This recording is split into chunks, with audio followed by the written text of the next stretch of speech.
और राम नाम के प्रभाव से ही महाराज भगवान शंकर उसको धारण कर पाए थे। जब धारण किए तो उनका कंठ नीला पड़ गया, तभी से उनका नाम चल गया नीलकंठ। बोलो नीलकंठ भगवान की जय।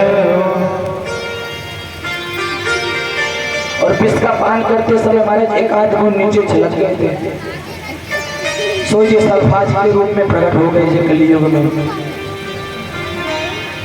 जो विषैली औषधि है ना,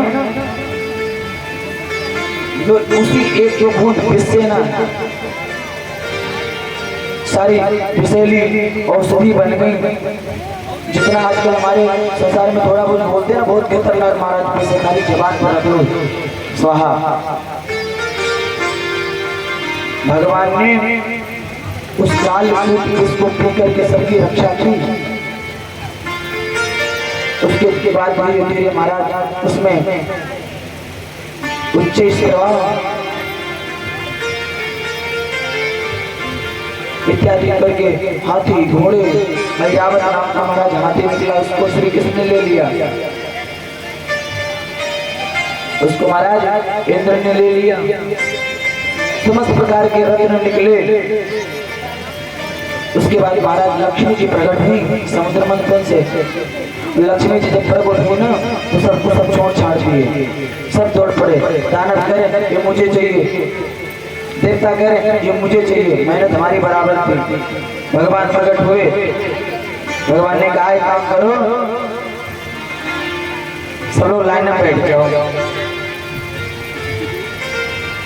लक्ष्मी जी माला लेकर के ना जिसको पसंद कर लेंगी, जिसके गले में बरमाल कर देंगे ना, वही उनका बर बन जाएगा।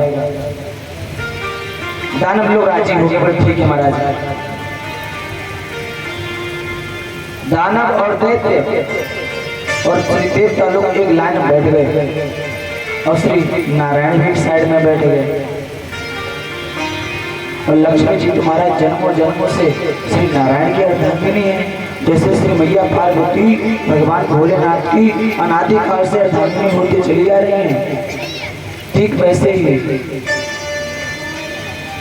उस परम पिता नारायण की ना तो लक्ष्मी जी जन्म जन्मांतर से अर्धांगिनी रहते चली आ रही हैं। और नारायण जी साइड में बैठ गए। लक्ष्मी जी सबको देखते हुए आए और नारायण गले में माला डाल दी, नारायण को अपना वर चुन लिया। तब से श्री कहने लगे लक्ष्मी नारायण, तो लक्ष्मी नारायण भगवान की जय। हमारा देवता और दानव ठन ठन पाल मदन गोपाल कुछ नहीं हाथ लगा। कहने लगे हम नहीं करेंगे, हम मंथन ही नहीं करेंगे। भगवान ने कहा अभी क्या हुआ, अभी तो एक ही लक्ष्मी जी निकली है, अभी पता चले और निकल आए, करो ना मंथन। हमारा दैत्यों को हमारा थोड़ा लालच आ गया, फिर से जुड़ गए। इन गिन बिगाड़े तो करो का महाराज जिसके लिए किया था ना अमृत के लिए,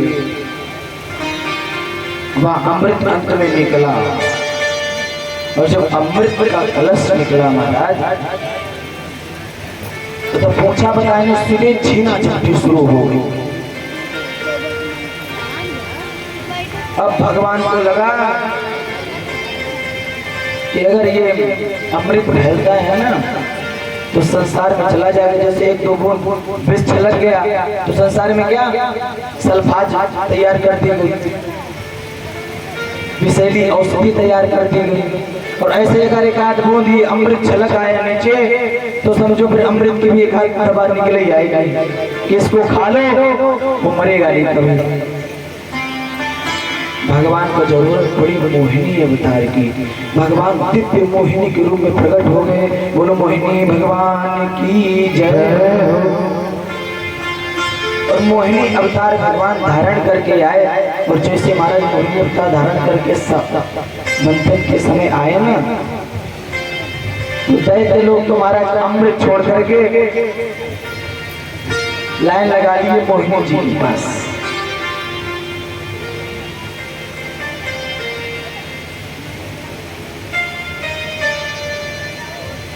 मोहिनी भगवान ने कहा परेशान मत हो,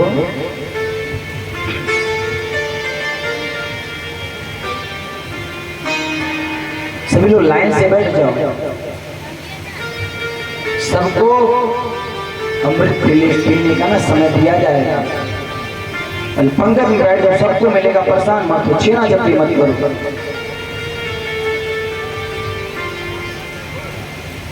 महाराज दानव देवता सभी लोग लाइन में बैठ गए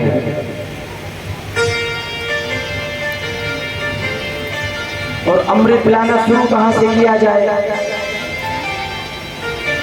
देवताओं की लाइन से कि दैत्यों की लाइन से? भगवान ने कहा देवताओं की लाइन से प्रारंभ करो। और महाराज दैत्यों की लाइन से जब प्रारंभ हुआ, दैत्य गुस्सा आ गए, फिर मोहिनी भगवान जाकर के उनके पास खड़े हो गए। दैत्य लोग तो मोहिनी भगवान को देख देख कर खुश हो रहे, तो कोई नहीं, अमृत आएगा तब आएगा, भाग थोड़ी ना जाएगा कहीं। मोहिनी भगवान को देखकर हमारा प्रसन्न होते रहे। देवताओं की पंक्ति से शुरू हुआ अमृत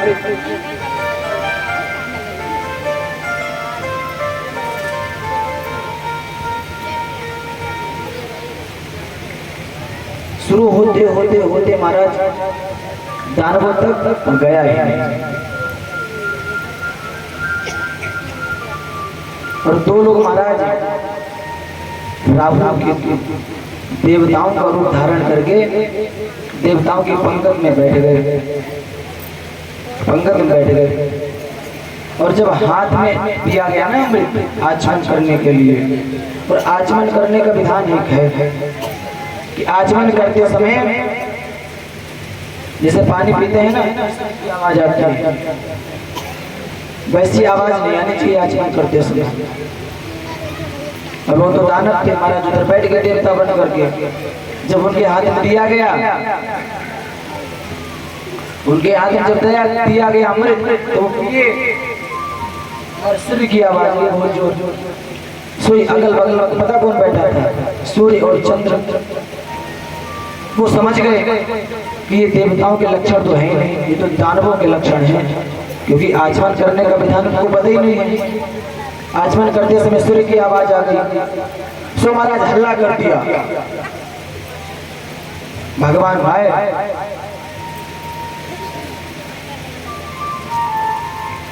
केतु का महाराज धड़ अलग कर दिया। तभी हम लोग देखते हैं ना, केतु की जो फोटो रहती है ना, बिना धड़ की रहती है। हम महाराज बहुत पवित्र हो चुके थे,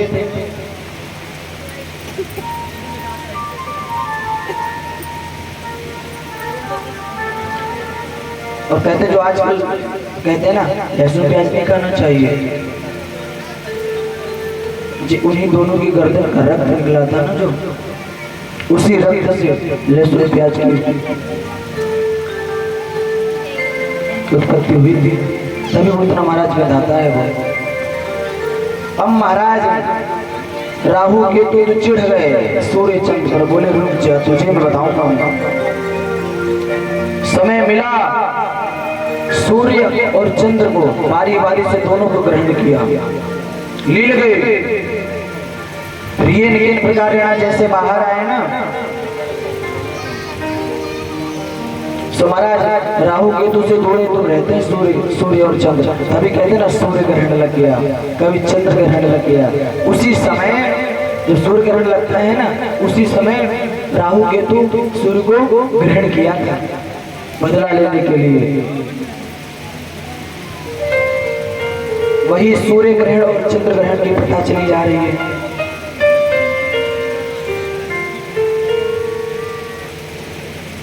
महाराज जब अमृत नहीं मिला दानवों को, तो भीष्म महाराज देवासुर संग्राम हुआ, जिस संग्राम में महाराज दशरथ भी भाग लेने आए थे देवताओं की तरफ से।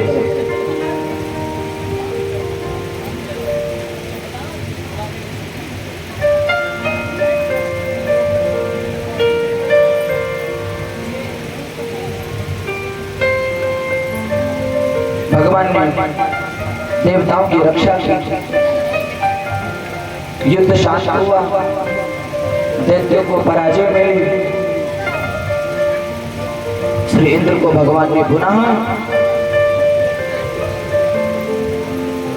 स्वर्ग की राजगद्दी प्रदान कर दी।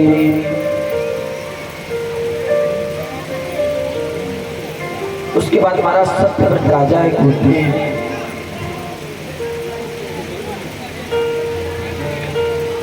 और श्री मार्कंडेय जी महाराज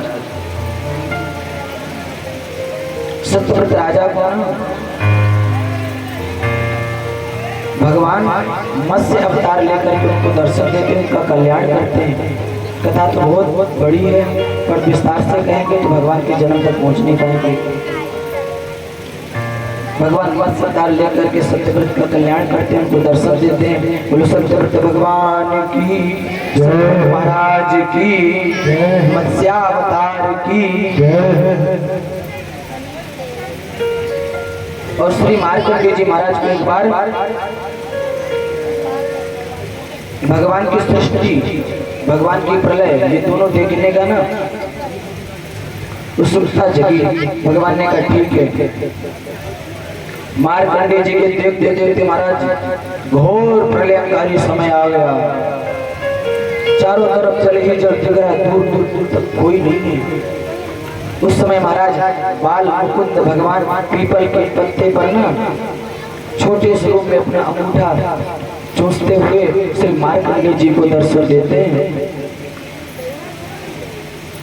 उस समय भगवान ने बाल मुकुंद का रूप धारण किया था श्री मार्कंडेय जी को दर्शन देने के लिए। बोल बाल मुकुंद भगवान की जय जय हो।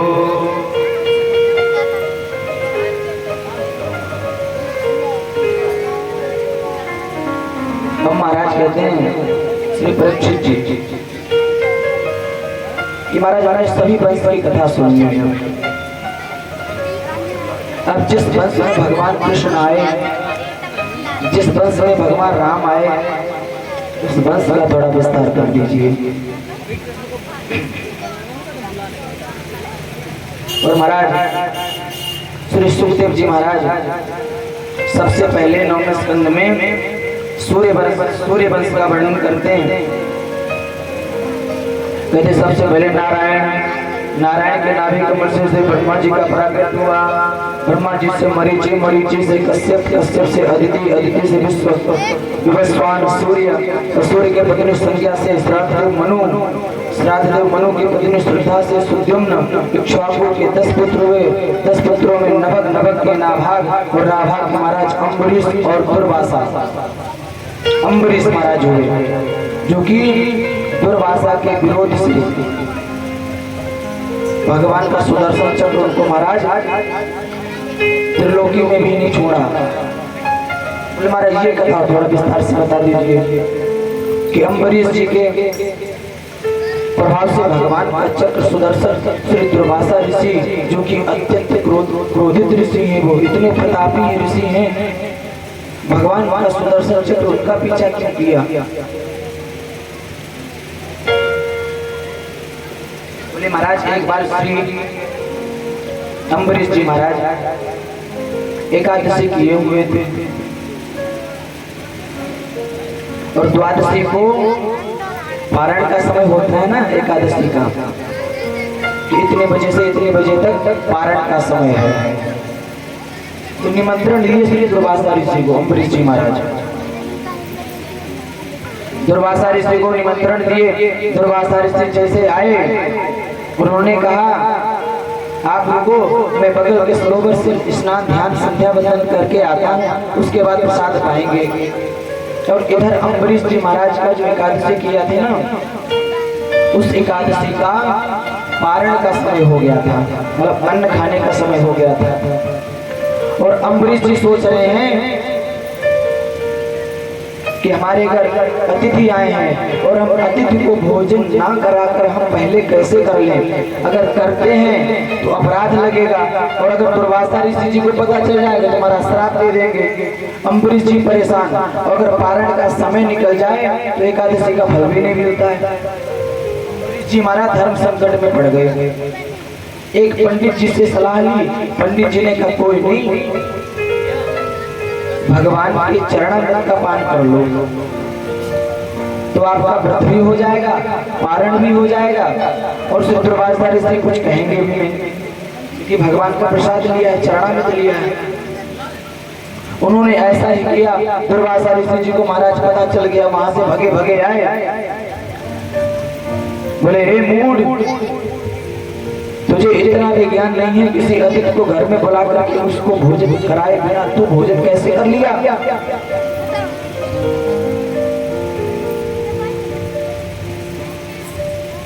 खूब महाराज अम्बरीश जी को सुनाने लगते हैं दुर्वासा जी। और भगवान कहते हैं ना, अहम भक्त पराधीनो। भगवान अपनी लाज, भगवान की लाज की जा रही हो ना, तो भगवान उसकी परवाह नहीं करते, पर अपने भक्तों का सम्मान सदैव रखते हैं। भक्तों का अपमान भगवान बर्दाश्त नहीं कर पाते हैं। अम्बरीश जी महाराज दो भक्ति के आचार्य थे, एक भक्ति के नहीं। इतने भगवान के भक्त थे वो। भगवान विष्णु क्रोधित हो गए, बोले दुर्वासा ऋषि ना सबको एक जैसा समझ के रखे हैं, जहाँ जाते वहां श्राप दे डालते हैं बिना सोचे समझे। अगर मैं कुछ करूंगा नहीं तो ये मेरे भक्त को श्राप दे देंगे। चक्र सुदर्शन छोड़ा महाराज, भागा भागा चक्र सुदर्शन आया और सिर्फ दुर्वासा ऋषि जी के पीछे लग गया, मानो कि अभी आकर के उनकी गर्दन अलग कर देगा। दुर्वासा ऋषि महाराज भागे भागे भागे भागे भागे त्रिलोकी में जाते हैं, ब्रह्मा जी के पास, नारायण जी के पास, जहाँ जहाँ उनको आश्रय मिलता है शिव जी के पास भागे भागे गए। कहने लगे महाराज रक्षा करो रक्षा करो। बोले हम रक्षा नहीं करेंगे, ब्रह्मा जी के पास जाओ। ब्रह्मा जी के पास गए, ब्रह्मा जी बोले नारायण जी के पास जाओ। नारायण जी के पास गए, तब नारायण जी ने कहा महाराज जिनके चरणों में अपराध होता है ना वही माफ कर सकते हैं, हमारे बस की बात नहीं है। दुर्वासा ऋषि पुनः भगे भगे भगे भगे अम्बरीश जी के चरणों में आके गिर गए। बोले महाराज क्षमा कर दो, मुझसे बहुत बड़ा अपराध हो गया, मैं आपको समझ नहीं पाया था।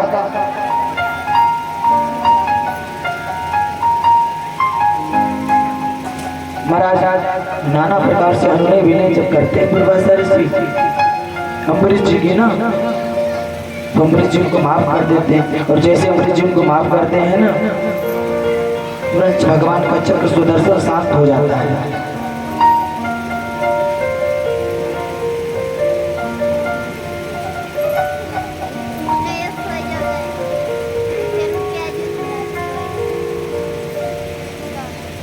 श्री अम्बरीश जी कहने लगते हैं कि हे प्रभु, मैं तो आपकी भक्ति किया था और मैं तो श्री दुर्वासा ऋषि जी को अच्छी तरीके से जानता हूँ।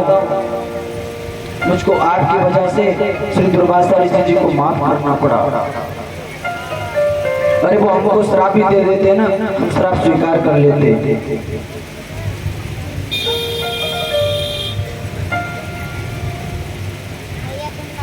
श्राप हमारा स्वीकार कर लेते थे, पर दुर्वासा ऋषि जी को क्षमा, क्योंकि छोटे लोग बड़े क्षमा अगर करें ना तो ये थोड़ा अच्छा नहीं लगता है। तो भगवान की प्रार्थना करने लगते हैं श्री अम्बरीश जी। कहते हैं प्रभु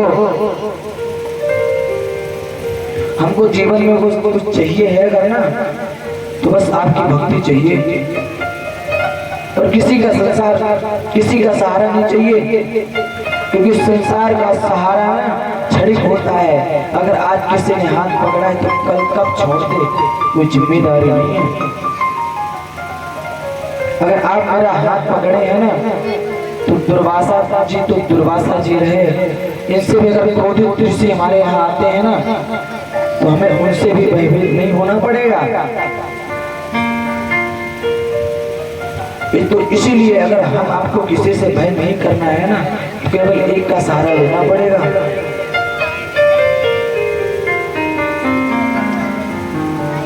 आसरा इस जहां का मिले ना मिले, पर तेरा सहारा सदा चाहिए। जैसे अम्बरीश जी की महाराज भगवान ने रक्षा की, वैसे आप सबकी रक्षा करेंगे वो, बस आपको एक काम करना पड़ेगा, अनन्य भाव से एकाग्रता पूर्वक भगवान का आसरा करना पड़ेगा, अपने चित्त को भगवान के चरणों में लगाना पड़ेगा।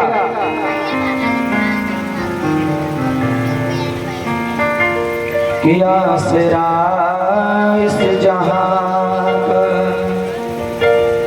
मिले ना मिले,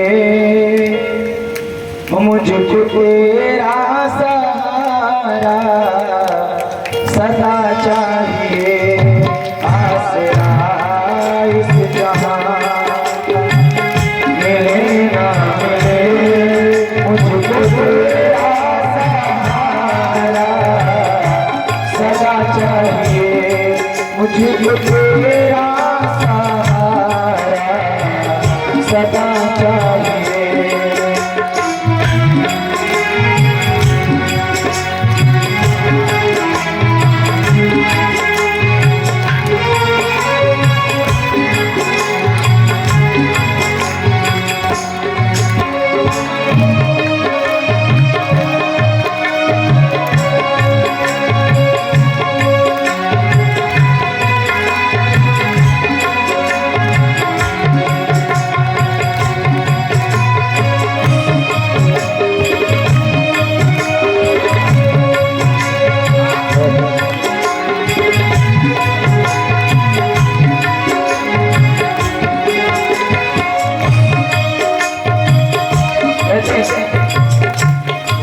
चांद तारे जमीन पर दिखे ना दिखे, मुझे तेरा सहारा सदा चाहिए। चांद तारे गगन में दिखे ना दिखे, मुझे तेरा सहारा सदा चाहिए।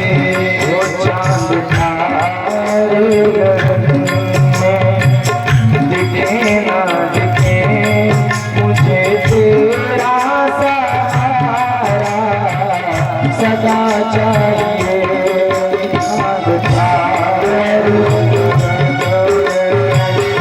दिखे ना दिखे, मुझे तेरा सहारा सदा चाहिए।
सदा चाहिए।